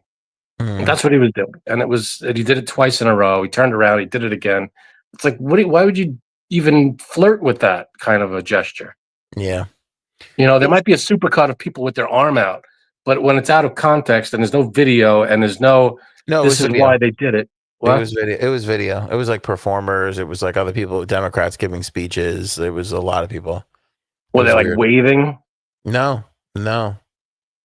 It wasn't like Elon did, like smacked the chest and threw the arm in the air. It wasn't a smack chest, but it was kind of like, people get like you want to go put your hand up, a wave or a hey. People get it gets weird. It gets awkward sometimes. Weird, awkward. But you saw his. Yeah, I'm not interested in defending him in here. I don't disagree. So then stop. I don't know what the fuck you're doing. I mean, that's what it was. I'm just trying to always give another side of it. But I agree. But I still think that we needed a shock to the system to get it under control for how far out of control it's gotten. And I always want to add this to it because I feel like it's important and I'm never going to stop saying it. You got to make rich people pay their taxes with the same rigor and drive that you are trying to weed out this other fraud, because without that other piece of it, you're just swinging for things on your own side. And I can't fully get behind that. And by the way, I want to point this out too. Somebody very close to me who I love dearly works for the government. And I don't know if their job is safe. And so I hate this blanketed, cut everything, whatever. But at the same time, we needed to do something, at the very least, if he gets the government computers to work. But he's out. He's gone. After 30 days, he's gone. And this is all still going to be happening, by the way. Again, I'll believe it when I see it. They say a lot of shit. Oh, this is what's going to happen here. We're going to release the full Epstein, whatever, or JFK. Yeah. So when they say this is going to happen, I don't believe it until it happens. Especially this administration. I don't believe them. Oh, he's on his way out. Don't worry. Okay, sure. Who's to say he's not there another 2 years? We don't know. There's no he didn't sign a contract. He's not on a salary. He's not. He could be there as long as whatever. There's no date that he has to stop doing this. 130 days. That's the date. So, according to who? Yeah, no, because he's a special something to the government. Oh, it's like a government special. Yeah, I'm sure there's going to be a loophole, and he's going to be whatever. But even if he doesn't, he'll be in some other capacity doing something else. Maybe, yeah. I don't buy anything they say to me. I can't believe anything they say because tomorrow they'll say something different, and it's every day with this. The one thing that bothered me about Trump is the other day he put a Truth Social out where do you want me to give you the candle? Do you want the candle? Please give me the candle. I'll take the candle. Thank you. He put a Truth Social out saying that the Democrats need to get behind defunding NPR and maybe it was PBS, just because of how radical they've gotten. And I just look at that and I go, you can't be the Republican Party and then call for the censorship of people who just don't agree. Yeah, exactly. Like I get that I get that NPR is the liberalist of liberal media. Okay, that is never going to have a kind thing to say about a Republican. But at the same time, if you want to be great, you should be like, hey, we're going to keep funding that place that hates me. He's not going to do that. America great, and he doesn't. Fine, but he's not. He's never going to support anyone or anything. And you could go to any example, and he's never going to support anyone or anything that doesn't kiss his ass. And that's one thing you could bank on with Trump. If it's not directly kissing his ass, giving him money, promoting him in some way, then he wants nothing to do with it, and it's a liberal bullshit, and it's not gonna. It doesn't. It's socialism. They're communists. They gotta be deported. It's like they're the enemy. So all this free, they're the party of free speech, the party of law and order, bullshit. Because if you don't agree with him, there was a girl who was deported, legal citizen. She was here legally, but she was at a college and she wrote an article and she gave. I don't know if she gave a speech or not. No, she wasn't a citizen. She was here on a visa. But it was a legal visa. She was here legally. Correct. Nothing had run out. Nothing had expired. She was here legally, and they deported her for what? Because she said something negative about. I don't even know what it was about. Whatever she said. Inciting a riot is what they got her for. Yeah. Well. Inciting a riot. Yeah. Inciting a riot. What riot? Number one. Number two.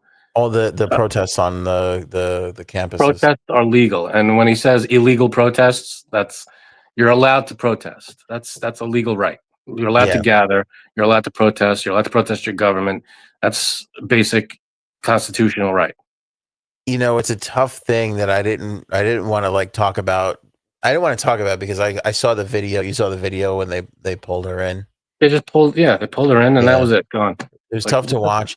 And it was like all the cops were wearing masks and everything. And it's like, they're like, people are like, why are they do that if they weren't doing something wrong? And Marco Rubio said, he's like, well, unfortunately, they have to protect their identities because, we have to protect our law enforcement. They don't want people, which I get because, there's some person that's, Oh, shit. So why don't cops have to wear masks? Because they're worried that people are going to do something to them. And they're just doing what those 5 or 6 ICE officers or whoever, I don't even know who they were just doing their job. Well, that's what they were that told. Phrase? That's the classic. They were just doing what they were told. Isn't that the classic 1940s Germany thing? They were just doing their job. They were just they had to follow orders. That's what I mean, it sounds almost ridiculous, but when you talk about arresting and deporting and sending them to wherever, sending them to either a camp or out of the country or wherever, for what? For writing an article or speaking her mind or saying so, giving a speech or whatever she did. She didn't hurt. She didn't do anything. She expressed her freedom of speech and banning reporters from this and that. He talks about the Constitution, but he doesn't give a shit about it. He's freedom of speech. He doesn't give a shit about, because it's say what you can't say anything negative about me, or we're going to take your funding away, or we're going to deport you, or do whatever. Law and order is bullshit, because First of all, that's a lie. SVU is the greatest. Oh, I'm sorry. I got distracted. I thought you were talking about Law and Order SVU. That was not. So they claim to be the Law and Order Party and all this stuff, but then he releases all the January 6th people that beat up cops and everything. I don't want to, because you're going on a roll. It wasn't Law and Order. It was Lawn Order. They keep the lawns in order. Keeping their lawns right. Yeah. Right. Sorry. Go ahead. You go. Okay. And then the other part, the Constitution, he wants to do a third term, which the Constitution clearly states you cannot do. So he took an oath to uphold the Constitution, and every other day he's shitting on it. So I don't know what more proof do you need that this guy doesn't give a shit about anything this country stands for. The weird thing, I do want to talk about the third term thing. The weird thing about the visa, revoking the visa, because Trump is starting to slide in approval ratings, right? Oh, and Christella said she wrote an op-ed, no speech to my knowledge. She wrote an op-ed, and she gets deported for writing an op-ed. That's correct. I thought you said that. I thought you said she wrote something. I said she may have given some speech, but I wasn't sure. So I don't think so. Then if she didn't, she didn't. I don't know. What was I saying now? Shit. Nobody cares. It wasn't important. No, it was going to be good. Oh, the reason why I didn't want to talk about it is because I feel like it's a no-win topic. Trump's numbers are starting to slide on everything except for the immigration thing, which is amazing, because people, even after seeing that video of that girl and the other kid that they arrested and took out, I know it seems strange, and I know people are going to be like, this is so racist, but a majority of the country is still in favor of all of these measures. And I'll tell you why I don't think it's batshit crazy. Because they were so fearful of and I'm not saying that all the illegal immigrants were the only people causing the violence, but the violence is such a thing for people, and this is a way to feel protected. And that's why I think that number hasn't slid on his approval rating. So they want to feel protected. So they push some racist bullshit, and just so we can make you feel protected, we're going to do this thing. I don't think people see it as racist. I think people see it as... Of course they don't. Racists don't see that. Racists will not admit that what they are doing is racist. I think non-racist people, and you could almost back this up with the fact that a lot of minorities voted for him and knowing full Latinos you can't voted sit there for and go, him. You can't sit there and go, I'm afraid of violence, so get rid of all the immigrants. That's ridiculous. I'm just saying because they've positioned it in a way of, we are going to deport violent, immigrants. That has made people feel like this is a safer thing. That's all I want to say. Let's go to the third term thing, because that's super important. So it was Bannon who said first that they're working on a way for the third term. I think we talked about that for 2 minutes one night. And I'm like, there's just no way of doing it. There's no way to get around the Constitution. Okay, hold on. Then somebody, and I think we're pretty smart guys. You elect, what's his name? He runs as vice president and he bows out. So I never saw that coming. And then I never saw the retort coming, which the theory that Frank just was talking about is you run J.D. Vance as president, Donald Trump as vice president, and on day 1201 on Inauguration Day, Vance resigns and Donald Trump takes over as president. And the reason why scholars are saying that could possibly work is because there were early drafts of the amendment that restricted a president serving to 2 terms, because the original language was being elected to a third term. The language that went into the bill was being elected a third term. He technically wouldn't be getting elected. He would be appointed because of a resignation. But it also says you can't hold the office. No. That's what's fascinating about it. The original draft of the bill was can't hold the office for 3 terms. They took that out and said elected. And that was the final language that was put in, according to some scholars out there. So this theory that Vance could run or anybody could run and resign it to him is interesting. Now, before you lose your shit. So I'm watching this thing, I don't know, on some channel, and they're talking about this, and the guy's making this point, and I'm like, shit, I never thought about that. That could be a thing to do. And then the other talking head idiot turns around and goes, well, if that's the case, then somebody could run with Barack Obama as vice president and do the same thing. Well, they threw that to Trump. I was like, oh, I never thought of that. They posed that question to Trump. Yeah, and he answered it. Yeah, he said, "Oh, that'd be interesting. That'd be one hell of a fight." Which made me, because here's my thing: when they first said the Trump thing, I was like, "Oh, he's gonna really try and do that." And then when I thought about the Obama thing, I thought then it gets out of control. I mean, it's the point where you've got to turn around and say, nobody's going to finagle their way around. Like, can we have integrity of the rule of law? I'd love to go back and count how many times we've said he's not going to do that. That's ridiculous. How could he?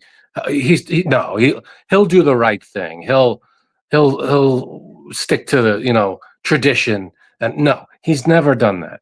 We got to trust that he'll acclimate to the office and he'll do the right thing as president. He's never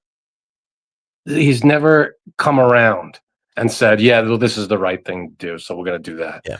I mean, just not showing up to Biden's inauguration. That was a tradition that you're supposed to do, hand over power. But did he do that? No, because he's a child. But when he gets his mind on something that can, number one, give him more power, number two, give him more money, and number three, keep him out of jail, he's going to do that. Yeah, that was a dick move, not going. Well, he signed an executive order with Kid Rock in the office the other day. Did you see that?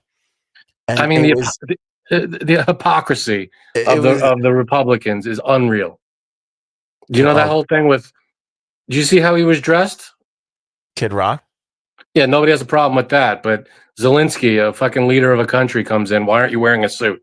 Oh, I didn't even think of that. The thing that immediately got me about that was, Trump, he always goes, oh, we're going to sign an executive, gather around everybody, we're going to sign an order. And then he has the other guy. I don't know who that guy is, but he has the other guy explain it. I love this move because he's like, I don't know what all the things are in here. Why don't you explain? Like, he's got his own game show announcer. Like, explain it to him, Bob. And here comes Bob. And so it was a thing to stop ticket scalping.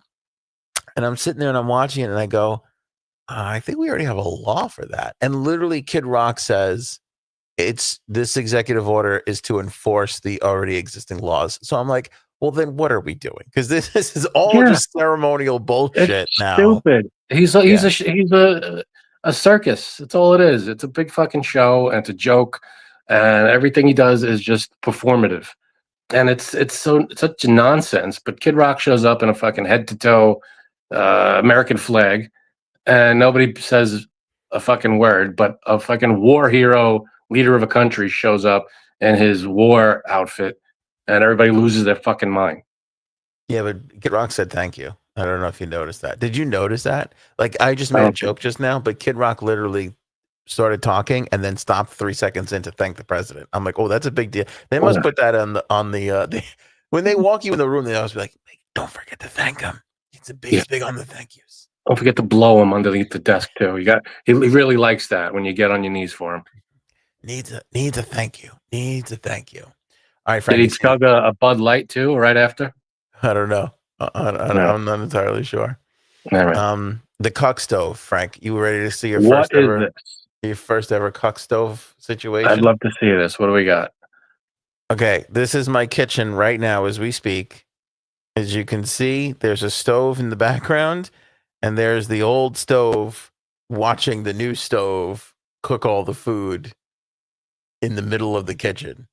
Why is there an old stove in the middle of the kitchen? Okay, here's what happened. So my fucking stove breaks. All right. And there's a series of really hilarious things on this. The stove stopped working last Easter. Yeah. Actually, let me go back. The stove stopped functioning fully like 4 Easters ago, where the panel on the front, the digital panel, just stopped working. So is it a gas stove? It's a gas stove. They're both gas stoves. Okay. So we discovered that even though there was no display, we could still use the panel.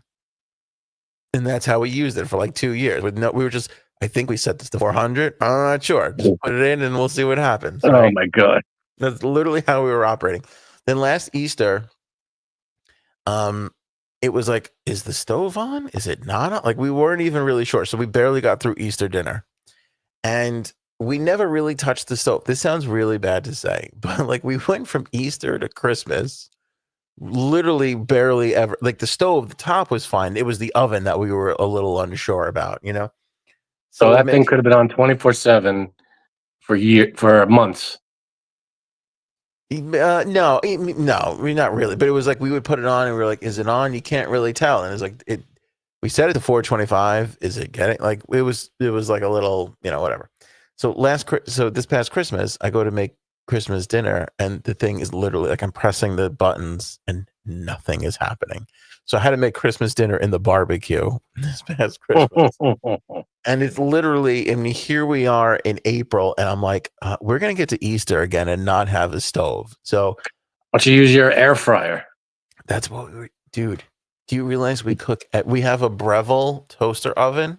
So it's like a super duper, it's like a mini oven, and we have an air fryer and everything we cook is or the stovetop. That is how everything is cooked in this house.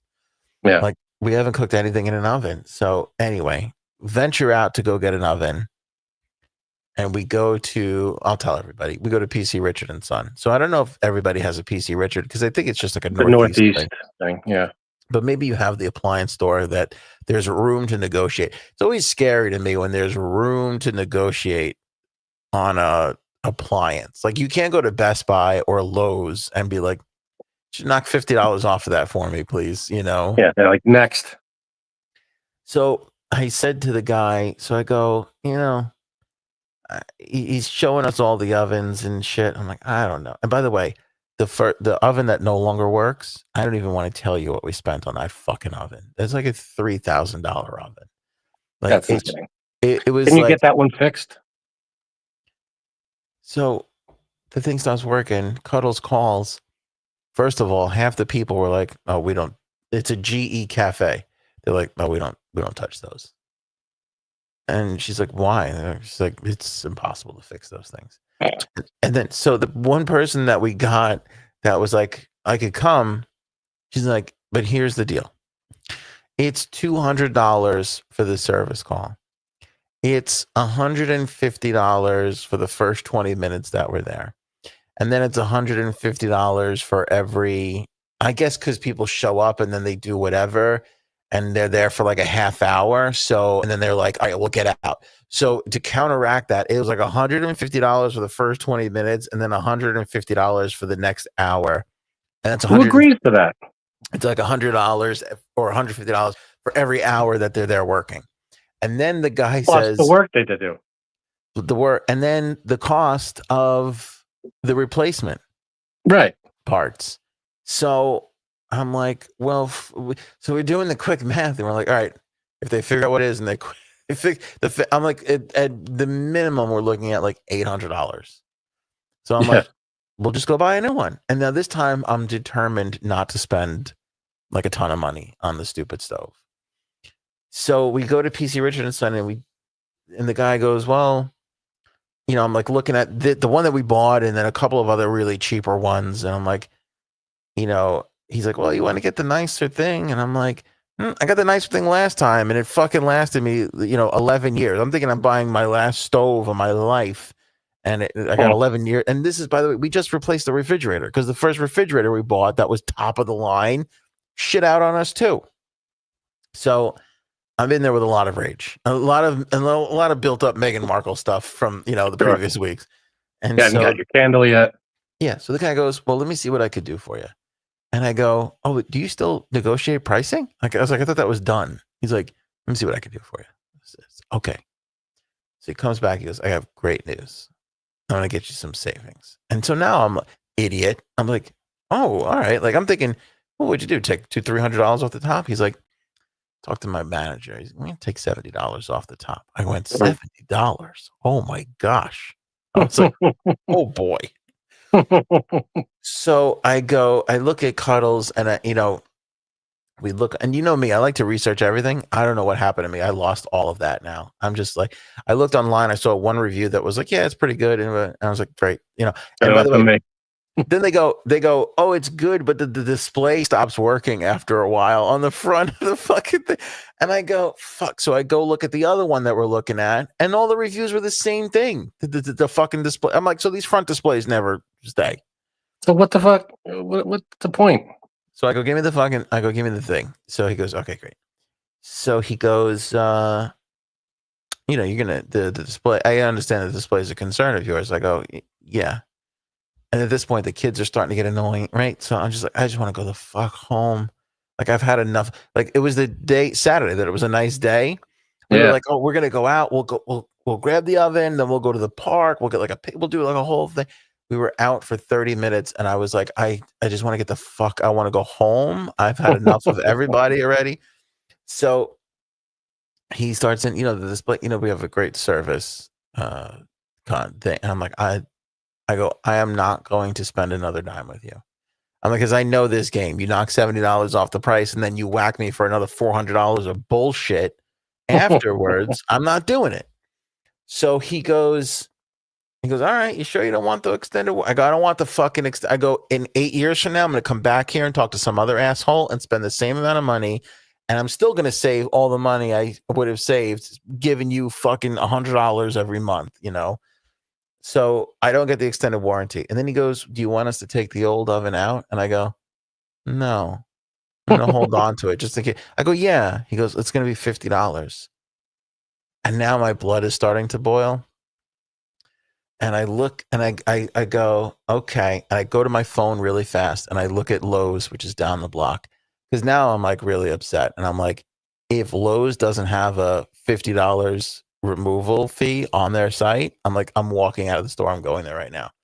Sure enough, on their thing, it's like $50 to remove an old. So I'm like, okay, I got to pay the 50. So I said yes to the thing. So then the guy goes, do you want them to install it for you? I go, well, what are they doing now?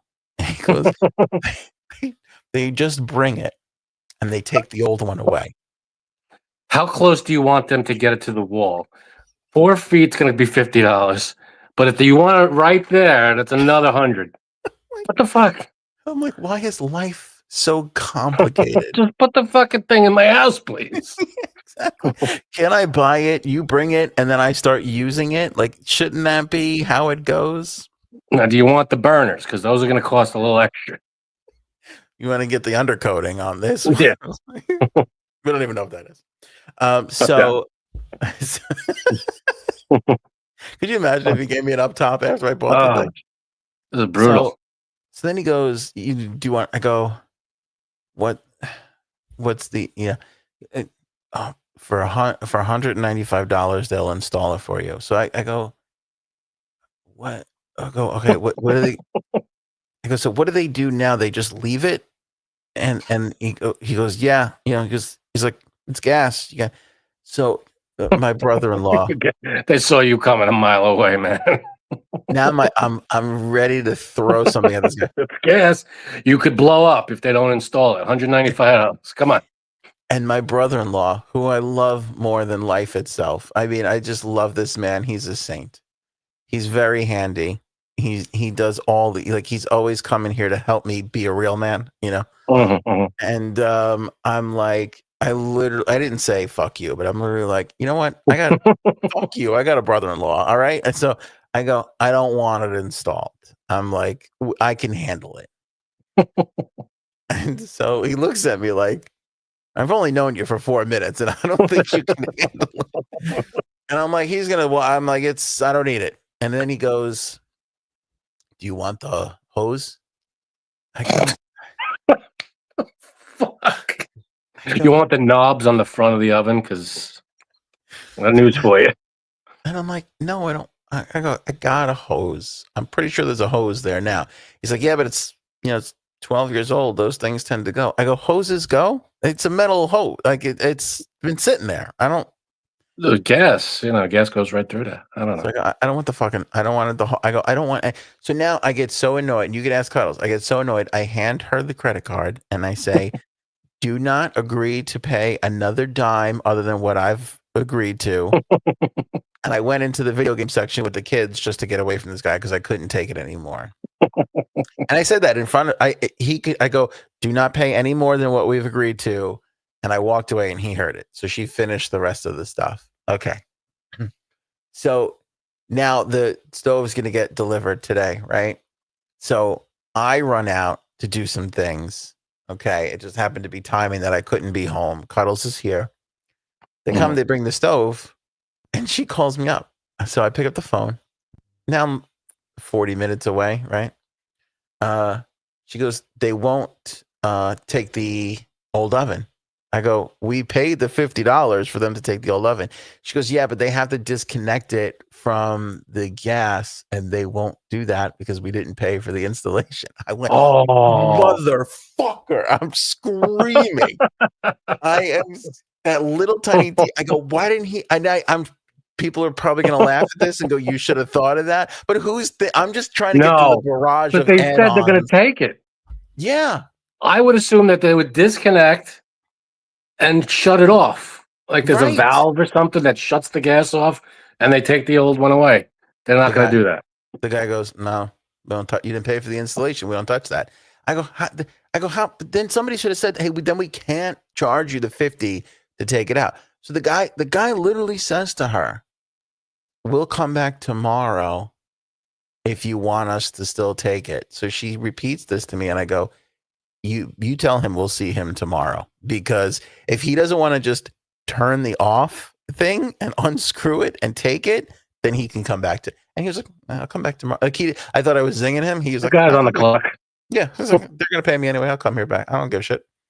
So now I have two ovens sitting in I got one oven looking at the other oven like a cuck oven, while just because I was too cheap to get the fucking. You should have got your $50 back, and you call the city or the county, and the garbage people come and take it. Do they haul it away? Yeah, if you have to arrange for a special pickup, like if you're getting rid of a refrigerator or a couch or something, there's a bulk pickup. You call and they'll come get it. Well, you want to laugh. The guy as he's leaving goes, just like put it in the garage and we'll just take it. We'll take it tomorrow right from the garage. And I go, that oven is not moving out. And like, you're coming into the kitchen for that oven. I'm like, it is. You're getting it where it is, pal. Yeah. I'm like, I am not moving it an inch past where I have to. So now I'm coming home, and now how much do you tip these guys? I don't even know if Cuddles tipped them. I don't know, but they're stealing something from your house tomorrow. And she goes, maybe we do need a new hose. And so I'm like, I'll stop at the hardware store I'll stop on my way back to get a hose just in case. All right. So I walk into the hardware. No, before I get in the hardware store, there's a sign on the hardware store that says, no masks allowed. For the safety of you and others, please remove your masks beyond this point. And I'm literally like, why is this here? What's the argument there that somebody's going to rob your place with a mask on? And is that what I already hate the people in this store. I fucking hate them. All right. So I walk in and dude, there is this, I don't like to be racist, but I have to say it. This fucking greaseball, like just out of the Jersey Shore, like his shirt's too tight. He's wearing those short, like Fila hats, like, with the, if you asked AI to draw the most racist, stereotypical Italian 22-year-old male, it would be this guy. Okay. And I go up to him and I go, do you have range hoses, oven hoses? He goes, what kind do you need? I go, I don't really know. Kind for the oven? Yeah. I go, it's an LG oven. If I gave it to you, would you tell me what would fit on it? He goes, buddy, I don't have anything here that could tell me that. There's no manual or computer that could tell me that. I go, do you not have the internet? Because pretty sure Google exists. Probably on there somewhere. Yeah. Can you have Cuddles shoot you a picture? So I could have, but I'm like in the moment and I'm like, you can't look it up anywhere. He goes, nope. I go, all right. Can you tell me what aisle the hoses are in? He goes, 13. I says, thank you very much. So I go back to 13 and I get to the middle of the aisle and there's literally 5 hoses. Okay. And only one of the hose bags says hose bags. Pretty funny, right? Goes 4 oven ranges. The others are for like dryers and all this other stuff. So I go, I'm gonna go with the one that says oven on it. So I picked this thing up. I wish I could write this all exactly as I'm telling you happened. I walk back to the front and he goes, that's the one you want? I go, yep. He goes, you sure? I go, pretty sure. Pretty sure. So he's buzzing it. Now, the older gentleman who witnessed all of our exchange, okay, is now getting up to assist the customer behind me. He goes, don't open that right away. And if you're going to open it, be really gentle with it. I go, I'm not going to open it at all unless I absolutely need it. He goes, well, he's like, you want to be really extra careful. I'm like, I'm pretty sure I know how a return policy works. If I bring it back here and it's all sealed, you're going to take it back, So I'm like, and I'm like, the guy who's using this is a lot more knowledgeable than I am. And he goes, well, it's a little bit more complicated than that. And I said, no, it isn't. And I walked out the door. Because I'm like, what is more complicated than that? Like, what's more complicated? How is it more complicated? I guarantee tomorrow they're going to come by. They're going to try to install this thing. It's going to be the wrong size hose. It's going to be opened. You're going to bring it back to the hardware store, and they're going to go, was it a little more complicated than you thought? And you're going to go, maybe it was a little more complicated than I thought. No, because we didn't use it. First of all, by the way, it was the right hose. It was the right size and everything. Okay. But we use the old hose because there's nothing fucking wrong with it. It's a hose. Okay. It connects, it works, it's fine. And here's the other funny part. So the old stove, the pipe comes out of the wall and curls up, right? Uh-huh. Because that's where the line goes to. So the new stove, the thing is on the other side. So we had to move it. So we connect it, we push it back. And we realized there's not an indent in the back of the new oven the way there was the old oven. Oh, so it sticks out like a good 4 inches. Oh, that sucks. God bless my brother-in-law. He goes, hang on a second. He looks in the back, adjusts it, gets the wrench out, turns the thing and turns it to the side so it could fit comfortably and nice. And we push the whole thing back. And I looked at him and I go, I wish I could take you to this fucking hardware store so I could just show you off to this asshole that is like, it's more complicated than that. Like, no, it's not. You fucking asshole. Like, it might be a small gas leak, but at least it fits. Yeah. No, but we did all the tests. They did the gas. He had all the every test you could do for a gas leak. The soap over the thing to see if it bubbles and everything. No smell, no nothing. It was perfect. It was perfect. It came out. Good. Yeah, it came out exactly the way I wanted to. But this hard, like as I'm in there and this old guy now is giving me shit. I literally wanted to be like, are you the people who put the fucking masks on? Is it burning your ass that much that people are still wearing masks that you had to fucking put a sign up? I wonder what would happen if you walked in there with a mask. They would ask you to take it off. We're gonna find out tomorrow when I go to return the hose, my friend. Do it. There, masked up like Janine running through an airport. Okay. Record it too. Have your phone on. Oh, it's gonna be spectacular. I'm gonna be like, it wasn't that complicated. It wasn't bad at all. You fuck. Oh, you want me to take the mask off? No problem. I'm gonna fucking. Oh, I got COVID all over your stupid hose too. I'm gonna be like, that hose was up my ass, cocksucker. Okay, so yeah, and it fit. It was the right hose. When he said it's more complicated than that, I went, no, it isn't. And I was almost at the door at that point, and I just walked. And he said something else. I don't know what it was. I have no idea what it was, but I'm praying that they're gonna be there tomorrow because I'm gonna bring it back with a big fucking smile on my face. A big smile. I wish I would stick it up my ass a little. I would rub the package on my ass, but I would feel bad. I would feel so horrible about that. But I wish I was that person to do that. You could do that. That's my oven. But the whole isn't this ridiculous? What do you go through to get a fucking oven into your house? That's why, it's just such a pain in the ass. I feel like it was easier when we bought our latest car. It was less of a pain in the ass than what you went through to get a stove. And that's saying something because a car is a really difficult fucking process. Yeah, that could be a pain in the ass. It is, but I feel like when we did, it was very straightforward. Do you want this? No. Do you want that? Yes. Do you want this? No. Do you want that? Yes. Okay, sign here. Do this. Do that. Let's call the bank. Bada bing, bada boom, and everything was signed, and that was it. We're done. It was a relatively pain-free process getting the last car. I don't know why. I was picturing a nightmare because it usually is, but when we got this last car, I mean, we were pleasantly surprised. That's you. I don't. You must have a 4-leaf clover stuck to you somewhere. I don't know. You know what's weird? I don't know why, but you mentioned it. I want to say last spring, I found like 4-leaf clovers just walking the dog. Really? Literal 4-leaf clovers, just pick one up. Not like on the same day, but like within a month of each other. Hey, there's a 4-leaf clover. Pick it up.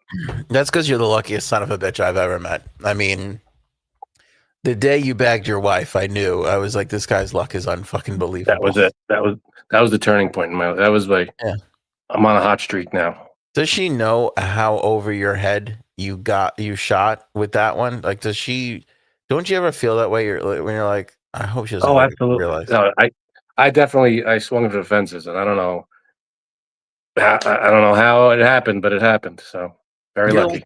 You're like that guy who hits a ball to the fence, and the dickhead fan reaches over and grabs it, pulls it over. I'm like, yes, I'll take it. Yeah, yeah. So it works. That's it. That's all I got. Unless you want to talk about the Yankee bats, I don't know. Not really. Neither do I. All right, that's 2 hours. We got to stop doing the 2-hour things. Got to get through it quicker. You say that, but then you go on your cup stove rant. I know, but isn't it absurd? Don't you think we're bringing comfort to people with that kind of a story? Because how fucking complicated. And by the way, like, this is some attorney general shit. Like, there should be some law on, okay, you buy a stove for this price, somebody comes and brings it to your house and installs it, and if the stove was $195 more, I would have been fine with it. I would have been like, oh, they come and install it. Okay, fine. It's just that whole, oh, you've agreed to this? Okay, here's 7 other charges that you have to fight your way through before you get out. Giant pain in the ass. I have to tell you something. I'm finding the same thing with the cruise. I go on the thing because you said go on the app and do the whole thing. We looked at the drink package, which we bought. It is expensive. The drink package hits you over the head a little, but you got to weigh the price of the drinks with how much you think you're gonna drink, and is it worth getting the package? So, I mean, if you're gonna buy a drink and you're gonna do it individually, and you have to pay for every single drink you get, some of these drinks are like $12-15, and it's like if you're gonna pay for that every single time, you might as well get the package, and you could just have unlimited. So you have to weigh it out, which one's gonna be better for you. And I don't know, because it's like, how are you gonna feel that day? Like, did you ever feel like I had 8 drinks yesterday? Like, I don't know if I can have another 4 drinks today. I get them and I dump them over the side, just to justify the drink package. No, but really, did you ever feel like I just can't drink today? And did you feel like you needed to drink because you spent so much on the fucking drink package? No. I mean, I would get sodas. If you don't want to drink alcohol, you get anything else. You get a soda, you get a juice. You don't have to drink alcohol every time. But if you're gonna have a few, you don't have to drink every day, but you're gonna drink something. Because my feeling you got your wife, you got your kids. They're gonna drink stuff. That's a good point. They're gonna be there, so I'm gonna want to drink a lot. Good point, Right. Frank. No, but I had this feeling of like it's vacation. I don't want to feel restricted. I'm gonna buy it, but I don't know if I would have had that mentality because we bought the package and they were like, "Oh, do we want to go on this excursion?" And it's like, "Oh, it's $169 a person." And Depends on the excursion. The excursions you got to pay for because it's separate from. It's part of the cruise, but it's right. It's a business outside of the cruise. Like if you're doing like a boat trip or a fishing trip, or you're canoeing or whatever the hell you're doing, you got to pay the people that are running it. But then there was also one where it was like, do you want to take the bus to this other beach, which is beautiful? $45 a person. And now I'm like, well, shit, I don't know. I want to go. Like, Don't go to you go to the ones you want to go because sometimes there's a free thing. There's the beach right there. Depends on where you're going. Take a look at the places where you're going to be. Is it worth taking a bus to some beach, or is the beach that's right there okay too?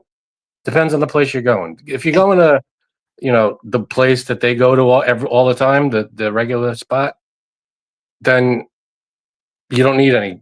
You don't need to pay for anything. You just get off and you do everything that's there. Yeah, it feels and like the cruise line we're going on like has their own island and they have like slides and it's like, well, it's $125 if you want to go on the slides, and you're like, well, shit, this is your island. Don't you think you should just let people use the slides? Like, make that 125 into the price of the ship on the cruise, and then just say, hey, everybody gets to use the slides. You would think. It feels a little nickel and dimey to me on some of these things. Some of the things, yeah. But I know the slide you're talking about. Just don't do the slides. You don't need to do the slides. You go on the island that you go on to do stuff. There's plenty of other shit. You don't need to do the slides. The slides are one of those fucking 10-story slides that go around a million times. If you want to do it, great, but you don't have to. Yeah, that's my feeling, because I was like, oh, the kids are going to want it, because they were like, oh, the island with the slides. And now I'm like, how do I get them off the slide thing? Not just because of the money, because I know them. We're going to spend that money and they're going to go on it once and they're going to be like, right. All right. Yeah, tell them, you don't, the slides are overrated. You want to know the truth? It's the money a little bit, but it's more like it has like the most perfect beach. Like you just look at the beach and it's so pristine and there's no waves. And you're like, all I want to do is lay on this beach all day long. The beach and the pool. The pool there is great. They have the bar in the pool, and the pool is gigantic because it goes all the way around. It twists and turns and stuff, and it's great. And there's like iguanas that are like right next to the pool that walk up to the. It's like a crazy tropical place, and everybody's walking around. You want to drink? You need a drink. You want to drink, and it's great. So you don't have to do like when we went. All we did was hang out in the pool. That's all we did, and we laid out on the chairs and we hung out in the pool, and we were there all day. So it was great. The drink package works on the island, the private island. Yes. Okay, thank God. I was waiting for that whole thing. Like, no, these are No, you use your card and that's it. Because some guy was watching was complaining. He's like, I spent all this money, and then I go to take the bus to the other beach, and they're like, and it's the cruise line's bus. And it's the cruise line approved beach. And he's like, I get there, I pay for the drink package. And he said, it was hard to get drinks on the boat because it was like a full boat. He's like, so I got the drink package. And it's hard for me to get a drink from like a waiter running around. He goes, but I get to this private beach and they give me, there's a waiter right there. Like, hey, you want a drink? And he's like, oh yeah, sure. And so they get like 4 drinks and then it's another round. And then the guy is like, yeah, $600 bill. And he's like, no, I got the drink package. And they're like, this ain't the cruise ship, buddy. This is a fucking beach. You got to pay. And so he had to pay all this money. He's like, I would have stayed on the boat drinking by the pool for all I gave. Yeah, I mean, make sure. But if it's the boats Island. I'm Yeah. pretty sure. Yeah, we didn't pay extra for the drinks on the island. Yeah, he was in St. Thomas, Kitts, Martin, one of the fucking. Oh yeah, if you're in a different country and you're at some beach and there's someone walking around giving you drinks, your card's not gonna work off the boat. Yeah, it sounds stupid, but you kind of like love the idea of like, I paid for the drink package. I should be able to drink wherever I want.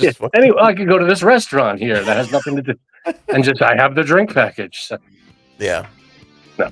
And I'm such a sucker for like and I noticed this in all because I'm watching all these YouTube videos now, and they're all like, well, this is where the banana daiquiri was invented. This is where the pina colada with Kahlua was invented. Like it's all these like, and I'm like, I would be there buying that shit. I'd be like, yeah, I got to try this. This is the original place, I got it. What an idiot. Anyway, but I have a fully functioning stove. That's the congratulations story. Thanks, buddy. I appreciate that. After all that, we got there to the end of the story. Yeah, a lot of hard work went into that stove. My poor brother-in-law, That's nice of him. This is good from Paul. Cocktail hour. I like that. See, that's a shirt, Frank. You should really put that on a shirt. Chair next to a stove. Fucking cocktail hour. And maybe there's a cuck stove. I tried to get the angle right with this photograph. I don't know if I nailed it, but I feel like we got the point. I think we got it. All right. That's it. We're out Friday. We'll be back. Have a great Thirsty Thursday. Make sure your Thirsty Thursday is included in the drink pack. Go meat potato salad. Maybe we should go now. Go ahead. All right.